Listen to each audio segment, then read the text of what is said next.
Question में आपको 3 diagram given है, जिसमें फर्स्ट और सेकंड डायग्राम में सभी अंक दिए हुए हैं और थर्ड डायग्राम में एक अंक मिसिंग है।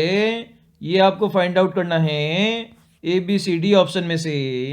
तो कैसे? दोनों डायग्राम का यूज करके हम तीसरे डायग्राम में एक्स का मान फाइंड आउट करेंगे, ये देखेंगे इस वीडियो में। तो सबसे पहले हम देखते हैं, सेंटर में हमारी 72 संख्या लिखी हुई है। तो अब इसे कंपेयर करते हैं। अगर 27 और 45 को आपस में जोड़ दिया जाए तो कितना हो जाएगा हमारा? 5 और 7 12, हासिल 1, 4 और 2 6 और 1 7, मतलब 72 आ जाएगा अगर 27 और 45 को आपस में जोड़ते हैं। इसी प्रकार से हमें 29 और 43 को आपस में जोड़ते हैं तो इनका मान भी 72 हो जाता है। इसी प्रकार से 39 और 33 को आपस में जोड़ते हैं तो इनका मान भी 72 हो जाता है। नेक्स्ट वाले डायग्राम को हम चेक करते हैं। यहाँ पर सेंटर में 73 मान है, तो 30 और 43 को आप जोड़ोगे तो 73 प्राप्त होगा। इसी प्रकार से 44 और 29 को जोड़ोगे तो भी हमें 73 प्राप्त होगा। इसी प्रकार से 42 और 31 को आपस में जोड़ोगे तो भी 73 प्राप्त होगा। तो सिमिलर कंडीशन में थर्ड वाले डायग्राम में लगाएंगे तो 59 और 20 को अगर आप आपस में जोड़ोगे तो आपको 79 प्राप्त होगा।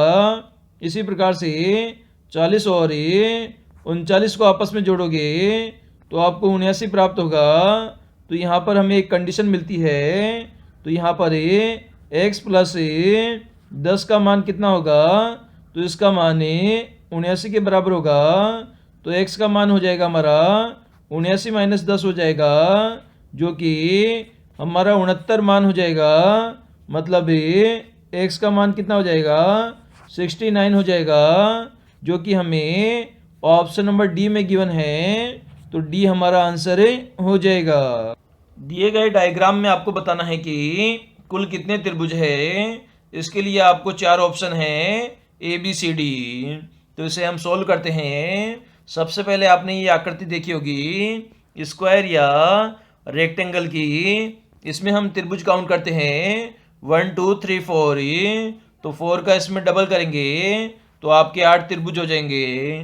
तो इस प्रकार की आकृति में जो छोटे त्रिभुज होते हैं उन्हें हम डबल करते हैं तो कुल त्रिभुजों की संख्या आ जाती है। तो इसमें यहाँ पर 8 त्रिभुज है, इसमें भी 8 त्रिभुज है, इसमें भी 8 त्रिभुज है। लेकिन इन दोनों के मिलने से यहाँ पर 2 त्रिभुज और बने हैं। ये हमारा त्रिभुज नंबर फर्स्ट है और ये त्रिभुज नंबर सेकंड है। इसी प्रकार से इन दोनों आकृति के मिलने से एक त्रिभुज और बन रहा है, ये वाला, और इसके अलावा ये वाला। तो इसके मिलने से भी 2 त्रिभुज बन रहे हैं। तो कुल कितने त्रिभुज हो गए हमारे? 8 गुणा 3 प्लस 2 गुणा 2। तो इस प्रकार से 8 तिया 24 और 2 दूनी 4। तो कुल मिलाकर 24 प्लस 4 कितने हो गए? 28। तो ऑप्शन नंबर सी सही हो जाएगा। कुल मिलाकर 28 त्रिभुज हो जाएंगे दिए गए डायग्राम में। एनालॉजी का आपका क्वेश्चन है, जिस प्रकार से 42 का संबंध 20 से है उसी प्रकार से 64 का संबंध क्वेश्चन चिन्ह की किस संख्या से होगा, ये आपको फाइंड आउट करना है। इसके लिए 4 ऑप्शन है ए बी सी डी आपको गिवन है। तो इसे हम सोल्व करने की कोशिश करते हैं। तो सबसे पहले हमें 42 से 20 बनाना है। अगर यहाँ पर 42 में हम 2 का भाग देंगे तो कितनी बार जाएगा? 21 दूना 42। लेकिन आपको चाहिए कितना? 20 चाहिए। अगर 21 में से 1 घटा देंगे तो हमें 20 मिल जाएगा। सिमिलर कंडीशन हम आगे लगाते हैं। 64 में हमें 2 का भाग देंगे तो 2 तिया 6 और 2 दूनी 4, आपका कितना आ जाएगा, 32 आ जाएगा। और इसमें से हमें 1 घटाना पड़ेगा, जिस प्रकार से हमने 21 में से 1 घटाया है। तो आपका यहाँ पर आंसर आ जाएगा 31 आ जाएगा, क्वेश्चन चिन्ह की जगह पर, जो कि आपको ऑप्शन नंबर ए में गिवन है। तो ए इस क्वेश्चन का आंसर हो जाएगा। क्वेश्चन है आपका जिसमें आपको बेमेल विकल्प का चयन करना है। इसके लिए आपको A B C D 4 option अगर आपको गिवन है तो यहाँ पर कैसे सोल्व करेंगे। सबसे पहले हम संख्याएं देखेंगे। ए में 191 लिखा हुआ है, बी में 200 लिखा हुआ है, सी में 808 लिखा हुआ है और डी में 1331 लिखा हुआ है।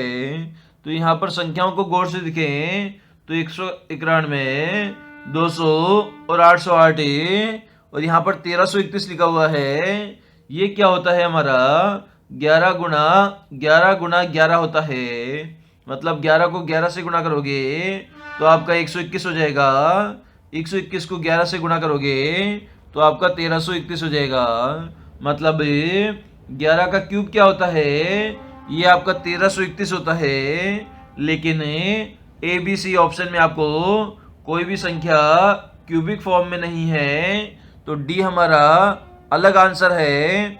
इसलिए ये हमारा बेमेल विकल्प हो जाएगा और इस क्वेश्चन का डी आंसर हो जाएगा। नंबर सीरीज का आपका क्वेश्चन है 3, 2, 8, उसके बाद में क्वेश्चन मार्क है, उसके आगे 13, 22, 18, 32, 23 और 42 है।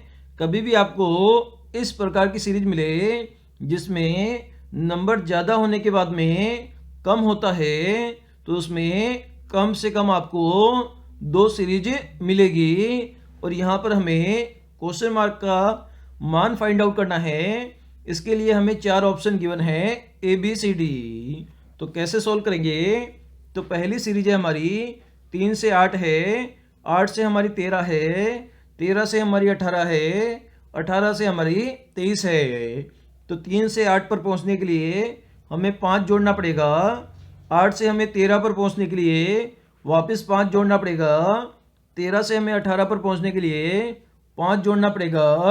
18 से हमें 23 पर पहुंचने के लिए वापस हमें 5 जोड़ना पड़ेगा। इसी प्रकार से नीचे वाली सीरीज में हमें 2 से क्वेश्चन मार्क पर जाएंगे, क्वेश्चन मार्क से 22 पर जाएंगे, 22 से हम 32 पर जाएंगे, 32 से हमें 42 पर जाएंगे। तो 32 से हमें 42 पर जाने के लिए 10 जोड़ना पड़ेगा। इसी प्रकार से 22 से हमें 32 पर जाने के लिए वापस 10 जोड़ना पड़ेगा। तो यहाँ पर 2 से हमें क्वेश्चन मार्क पर जाने के लिए कितना जोड़ना पड़ेगा, तो यहाँ पर आप 10 जोड़ना पड़ेगा। तो 2 + 10 कितना होता है, तो ये हमारा 12 हो जाता है। मतलब क्वेश्चन मार्क की जगह आपका 12 आ गया। अब 12 में आप वापस से 10 जोड़ोगे तो आप 22 पर पहुंच जाओगे। मतलब आपका आंसर क्या हो जाएगा, ऑप्शन नंबर डी आपका आंसर हो जाएगा और क्वेश्चन मार्क की जगह 12 आ जाएगा।